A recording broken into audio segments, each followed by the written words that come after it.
I'm Mary, I enjoy spending time alone. I've been called shy, aloof and arrogant.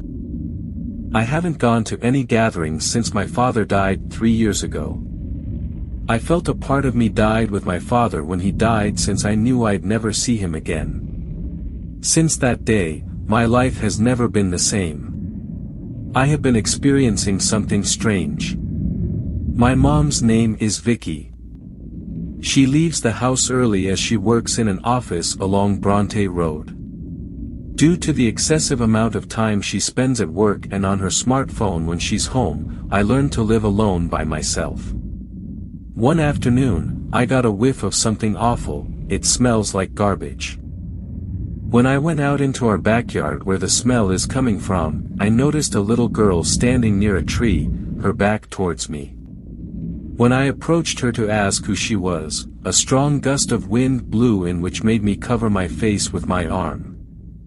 The wind rocked the trees and I heard the rustling of the leaves, and when the wind quieted down, I looked for the little girl, but I couldn't find her. She was gone. I reckoned that she hid behind the tree, so I looked all around the tree for her, but she was nowhere to be seen. Maybe it was a new neighbor, I said to myself. While I'm preparing my mum some meals that she had brought home, I peeked through the glass pane and saw the little girl in the red dress again. She was staring at me with a blank expression on her face. Despite the distance, I could tell her face was disfigured. I got distracted when the microwave alarm went off, and when I returned my gaze to her, she had vanished. I didn't give it much thought. My mom was invited by her friend and coworker Julia to her new ranch house in Santa Fe to celebrate the 4th of July with a grill party. We arrived in the afternoon after an hour of traveling. We had spent the previous few years at home after my father's death. So it was the first time we celebrated the 4th of July with other people.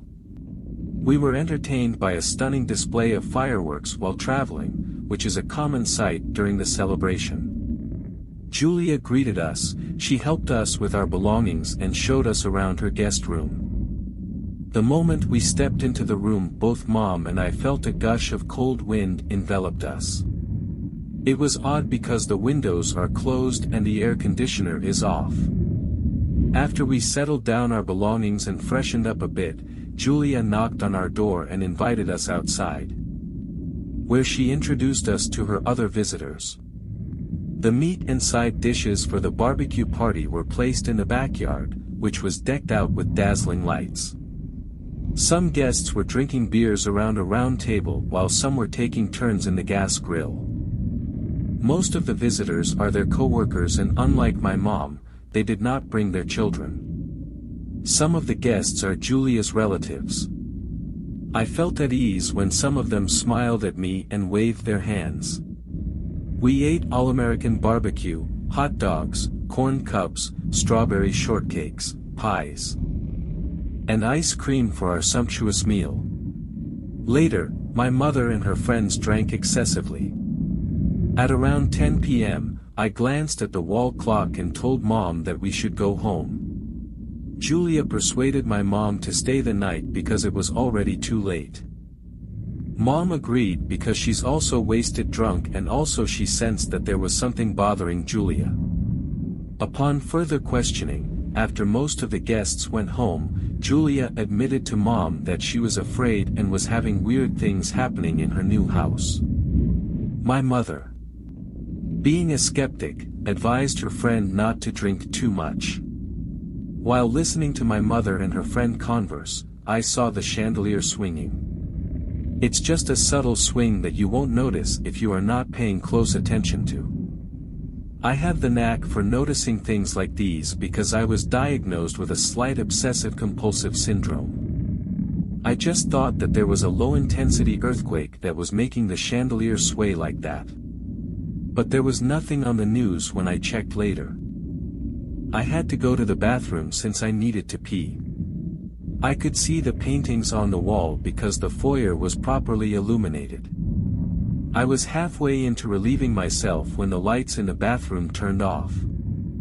It was as though someone was playing a joke on me.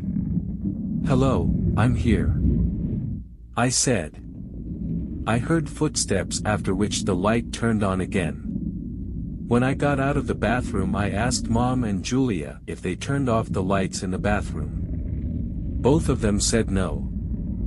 My mom was deep asleep in the guest room when I decided to go outside the house and smoke a cigarette.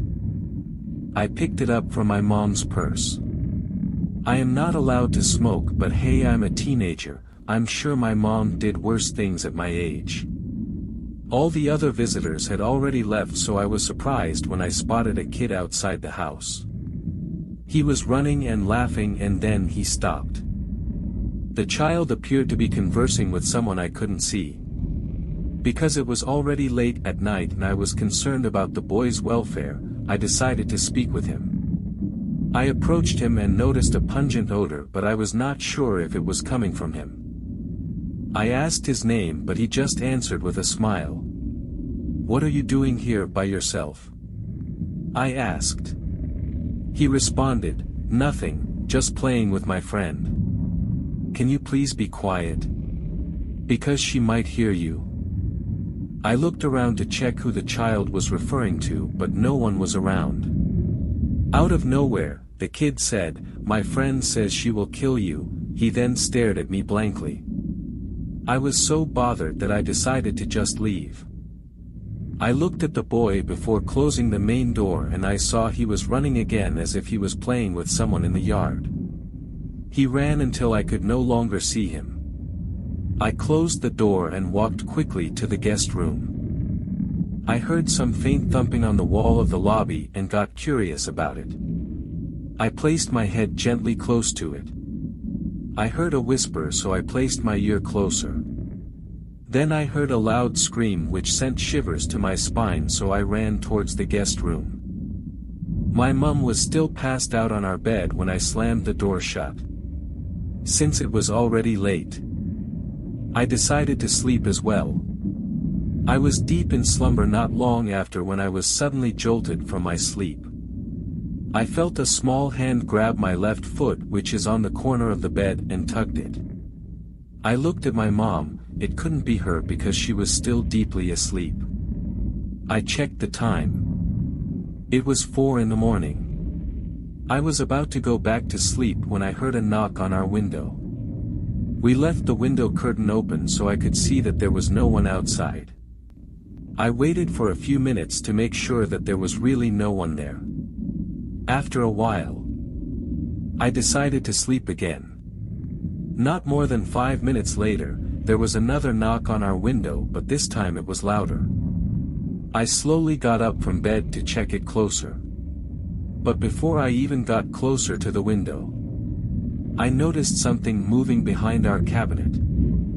It was a dark figure of a little girl staring at me with a creepy grin on her face.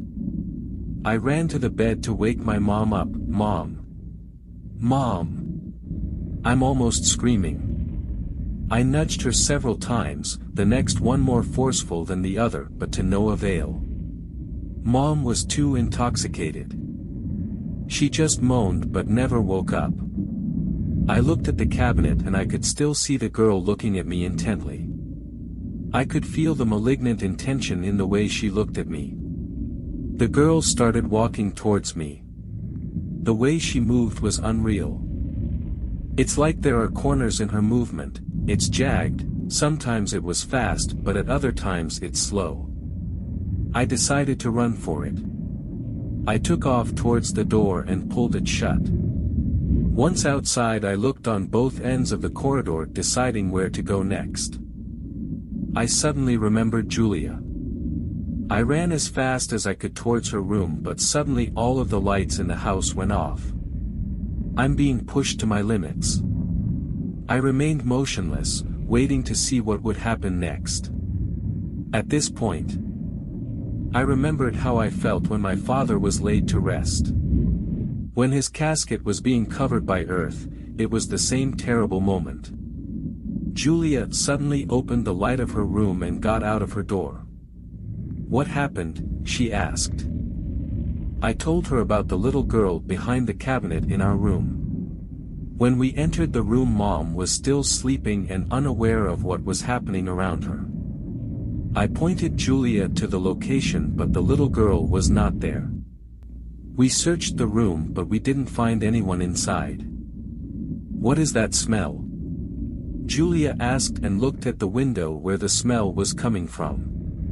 Standing on the window was the boy that I talked to earlier. He was just standing still. Julia clearly knows him and calls him by his name, Damon. "What's going on?" "It's 4 in the morning, for Christ's sake." But the little boy did not respond. "Go home, Damon, it's not nice to stare at someone's window. He is the son of our neighbor, don't mind him, he's mentally challenged." Julia took her mobile phone in her pocket. "Let me call her mother," Julia said. It was at this moment that my mother woke up. Confused, "Mom says, what's going on?" She yawned and held her head. "Damn, my head hurts." Mom's not finished with her sentence when Julia interjected. "Mary got spooked by the neighbor's kid." Julia pointed to the window. "But there's no one there. He must have gone home." She shook her head as if showing displeasure to the neighbors. I saw her glance at me and I could tell that she was not surprised about this. "Let me check on Damon," Julia said as she left the room. My mother offered to give me a glass of water. But I declined since I don't want her to leave me alone in the room. I feel that the little girl was still inside the room watching us. Her demonic face was terrifying and it got ingrained in my mind. My mom asked me to try to sleep, but I couldn't. She hugged me and assured me that everything was okay. Julia came back later with a glass of water. She informed us that she was able to tell the parents of Damon about the experience and they were apologetic and would like to talk to us in the morning. "The poor boy was crying now," Julia said. "I wonder why they allow their little boy to wander at ungodly hours." My mother remarked. "He left their house unnoticed," Julia remarked. She further said that Damon is a menopause baby. Her mother was too old when her baby was conceived. It could be for that reason that Damon got cognitively impaired. She then took a chair, sat beside the bed and looked at me. "I'll be honest, I have seen the little girl that you saw before," she said hesitantly. She looked at my mom. "Remember earlier I told you that there are strange things happening in this house?" Mom's jaw dropped upon hearing this. "My God, Julia, don't add fuel to Mary's delusion. There's no such thing as a ghost." Mom sat down and dismissed Julia's story. "I'm not patronizing Mary," Julia raised her voice. "The only reason I hosted a party here is for the hope that the supernatural things happening here will stop if there are other people around." She toned down a bit. "So much for that," she added. "Let's say that what you're telling me is true, why don't you just leave this house?" Mom asked Julia. "I'm so close to that. Believe me." Julia sighed. That's when we heard footsteps outside our room. Everyone went silent. My mom's eyes widened. "Are there any other guests around?" We could tell that the terror is also getting into her. "No, everyone left," Julia replied. Then we heard footsteps again. At first, it was a slow-paced walk, followed by a heavy thump, and climaxed at the footsteps running. It would have been less scary if the footsteps did not sound like it's running on the wall and in the ceiling. My mom embraced me and held my head while Julia jumped on the bed as well. I was sandwiched in between them. This gave me a little bit of sense of security and calmed my senses. "Whoever you are, please stop," I exclaimed, feeling a little more courageous inside. It could be a burst of adrenaline from my fight-or-flight response, or it could be a confluence of things. My mother started to murmur some prayers. But then something flew at us as though it had been thrown at us. It was a vase that had broken and shattered on the floor. Julia persuaded us to leave the house quickly at this point. My mother held my arm and we walked out of the guest room. Julia was in front of us, and we were following close behind. The door slammed behind us and we heard loud thumps on the ceiling. We hurriedly made our way to the main door. Lamp decorations were strewn about the floor, as if thrown to keep us from leaving. The temperature then dropped to a freezing cold. I felt as if we had intruded into someone else's home, and were too frightened to trespass. Then there were loud thuds coming from the wall of the lobby. It sounded like a huge ball was being bounced, so we covered our ears. Even though my hands were covering my ears, I still heard a wailing that seemed to come from the wall as well. We proceeded to the main entrance of the house. Julia first struggled to open the front entrance to her house. It was as if it had been locked from the outside. She twisted the door knob repeatedly until it finally opened. A ladder dropped in front of us as we went out onto the porch. It was fortunate that no one was hit by it. I placed that ladder in the backyard earlier, Julia mentioned as all of us stepped out of the house. I noticed the big difference in the temperature. It felt like we were now in a different place and time. It is definitely warmer and better. I feel that Julia's house was like a different dimension. The next house, which belongs to Damon's family, was too quiet. I also noticed that there was no one except us as I looked around. Most people are still probably sleeping, since no one was around to help us. We went to our car and Julia came with us. Our car's tires squealed, making a loud screech as we accelerated away from the haunted residence. I saw the silhouette of the little girl standing in the main entrance of the house while Mom was driving the car away from Julia's house.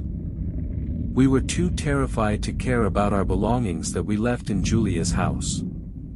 We swore that we would never go back to that house. "Julia, what have you done?" my mother inquired. "What made the little girl so upset with us?" Mom looked at Julia for a moment, then turned to look at the road. Julia said, "I don't know. Let's not talk about her because it gives me the creeps," she added. It took us just half an hour to arrive at our house. It was much faster than the time we spent going to Julia's house. Julia was so scared that she stayed in our house for a few days. She then resigned from work.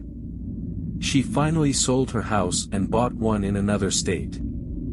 The new house owners renovated the house and found some bones of a little girl cemented within the walls. Julia was investigated but was cleared as she also bought the house. The culprit was the first owner who killed his daughter and hid her in the wall. The bones were cremated later and the urn was stored in a public columbarium. In hindsight, I realized that the little girl was maybe asking for my help but was enraged when I could not understand her.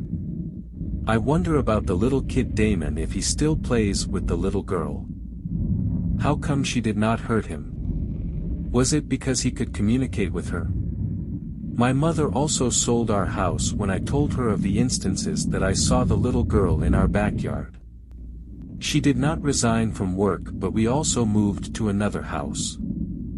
The little girl should be happy by now that her bones were finally laid to rest, but whenever I look at the windows of our new house, I am afraid that the little girl would peek in.